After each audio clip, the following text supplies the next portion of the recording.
পশ্চিম মেদিনীপুর জেলার দাসপুরের রসিকগঞ্জে ধূপের ফ্যাক্টরিতে ভয়াবহ অগ্নিকাণ্ড। রাত 2টো নাগাদ আগুন লাগে বৃহৎ এলাকা জুড়ে গড়ে ওঠা ধূপের ফ্যাক্টরিতে। জানা যায়, এই ধূপের ফ্যাক্টরিতেই প্রতিনিয়ত 1.5 থেকে 2,000 মানুষের জীবিকা নির্বাহ করে। আর সেই ধূপের ফ্যাক্টরিতে রাত 2টো নাগাদ আগুন লাগে এমনই অনুমান করছে স্থানীয় মানুষজন। জানা যায়, দাসপুরের বাসিন্দা রাজকুমার দাসের এই ধূপের ফ্যাক্টরি।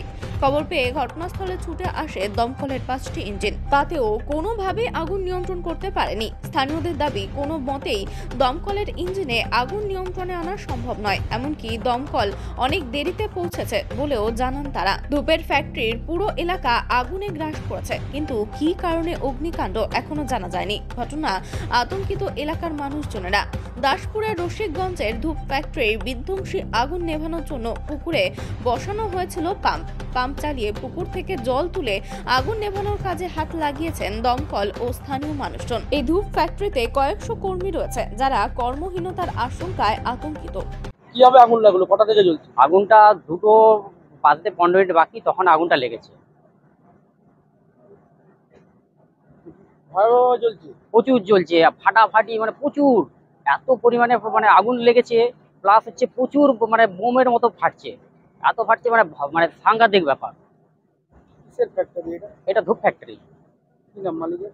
রাজু দাস, রাজকুমার দাস। কিভাবে কি আগুন লাগলো, কি অনুমান করছেন? ওইটা এই মুহূর্তে বলতে পারছি না, কারণ ওটা আমরাও তো মানে সামনে থেকে আসছি, আমাদের তো সামনে বাড়ি রসিকগঞ্জে, আমাদের ওই গ্রামের বাড়ি। তো বুঝতে পারছি না, আমরা হঠাৎ দেখি চেঁচামেচি, এসে দেখছি এরকম আগুন লেগে গেছে। ভিতরে কেউ ছিল? ভিতরে বলতে একজন নাইট গার্ড ছিল, সে লাভ মেরে মোটামুটি বেরিয়ে আসছে কোনোভাবে। তাতেও মোটামুটি ভালোই চোট পেয়েছে, যেটা শুনলাম। কি দিয়ে কি আগুন লাগলো, কি ওটা এই মুহূর্তে আমি ঠিক বলতে পারছি না, কারণ ওগুলো হচ্ছে উপস্তরের লোক আছে, ওরা এসে পর্যবেক্ষণ করে বলতে পারবে। দমকল আসছে? দমকল বহুত লেট করে আসছে। দমকল যদি প্রথমের দিকে এসে যেত, তাহলে এতটা ভয় হতো না, কিন্তু এত লেট করে ঢুকেছে, তার জন্য বেশি বেশি ক্ষতি হয়েছে। আগুন কি নেওয়া সম্ভব হচ্ছে না?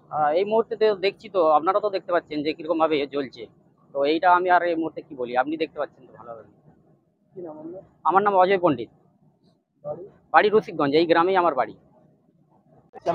10 বছর কাজ করছে? হ্যাঁ, 10 বছর অফিস সংসার চালাবো। কতজন মহিলা কাজ করে? হ্যাঁ, 500 জন কাজ করি মহিলা। 500। ধূপের ফ্যাক্টরি? হ্যাঁ, আমরা মেশিনে কাজ করি, প্রচুর মাল ছিল। কাজ করে জীবিকা নির্বাহ করছে? জীবনে অতি সংসার চলে আমাদের। সবকিছু চলে গেছে। সংসার ভেসে যাবে আমাদের। কি করবেন এখন? বাকি সড়ক খাবো আমি আমার পড়া। কিন্তু মেয়ে ছেলে আমার কি করা, বাবা আর কি করে? কি করবেন এখন? কি করবো আর? কি নাম আপনার? কি নাম? আমার নাম আনসুরা বিবি। এখানেই বাড়ি? আমি নাইট গার্ড ছিলাম। রাতে ছিলেন? রাতে ছিলাম। কি হলো? কি হলো, দুমদাম আওয়াজ হচ্ছিল, এবার নিচে নেমে দেখি না চারধারে আগুন জ্বলছে। তো সঙ্গে সঙ্গে আমার যেটা কর্তব্য, মালিক ম্যানেজারকে জানানো, আমি মালিক আর ম্যানেজারকে জানালাম যে কারখানায় আগুন লেগেছে। তারপরে কিছুক্ষণের মধ্যে চারধারে আগুনটা ছড়িয়ে গেল। প্রথমে গেটের কাছে জ্বলছিল, গেট থেকে আবার গোটা চারধারে ছড়িয়ে গেল। ছড়িয়ে পরে আমি আর নামতে পারিনি, আমি তার সেখান থেকে দুতলা থেকে আমি সেপাশে সাইডে ঝাঁপ দিয়েছিলাম, আমি ভিতরে আটকে ছিলাম। তো আমি প্রাণে ভিজেছি, আমার কোমরে বুকে লেগেছে। কি থেকে আগুন লাগলো, কি কি থেকে আগুন লেগেছে এখনো জানা যায়নি। আপনি ভিতরেই ছিলেন? আমি ভিতরেই ছিলাম। কিভাবে বেরোলো? আমি সেই কারখানা থেকে মাঠে ঝাঁপ মেরেছি, কাদা মাঠে, দুতলা থেকে। কি নাম আপনার? আমার নাম কালীপদ মালিক, বাড়ি? বাড়ি হুগলি।